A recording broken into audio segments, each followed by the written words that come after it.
Okay, today I'm reviewing Energy Chews. So I like these for long, slow rides or runs in the mountains. I like them better than gels. It's nice to have something to chew. And then each packet of these guys generally has around twice the amount of calories as a gel. And then I typically consume it over 15, 20 minutes. So I know it's just a better sensation for me than going to a gel all the time. So the specs are around the same for each of these, around 180 to 200 calories, around 80 mgs of sodium. You can buy them with and without caffeine, and a couple of the brands you can buy them with like double the amount of sodium. And so the claim for all of these manufacturers is that you get a sustained release of the sugars, so you have longer use, um, uh, longer energy return, and that's better than straight candy like Haribo Golds. And these actually have around the same calories per weight as the chews, but no electrolytes and no optimization for endurance events. So you see these at aid stations for ultras and bike events, and there's a reason. There's calories here, but these ones are probably best for certainly anything important any important race or workout that you're doing. So there's 4 brands that I reviewed. I forgot to save the wrapper for the HoneyStinger.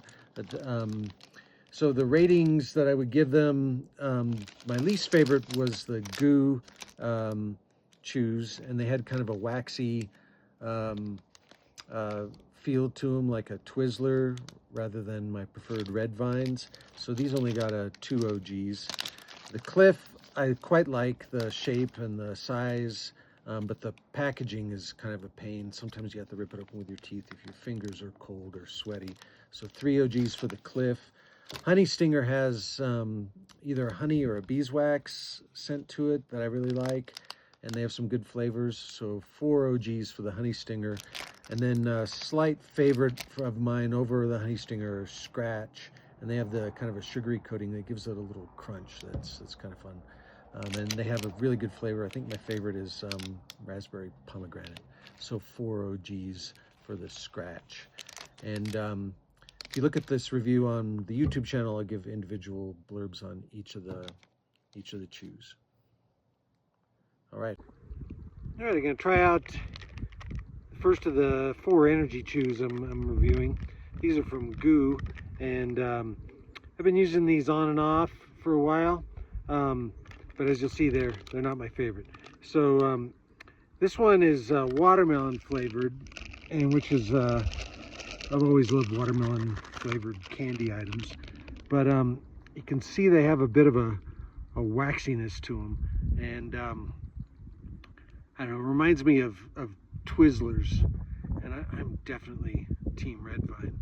So these are a little bit unappetizing to me, but they'll work in a pinch. I guess good thing about them, they're in a pouch. It's easy to open. They have the same kind of specs as the other 3 in terms of carbohydrates and sodium, and with or without caffeine. So they're okay, but this waxiness, I don't know, just isn't appetizing for me. So I got to give it 2 OGs. Sorry, Goo. Okay, quick review on one of the energy chews I've been looking at.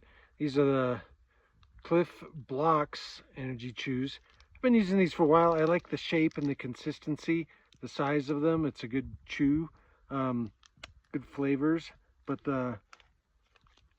sometimes I have a problem opening the package, especially if my fingers are cold or sweaty. I have to use my teeth. So that's about the only negative thing I could say about these. Yep, we'll go with 3 OGs. Quick review on the HoneyStinger energy chews.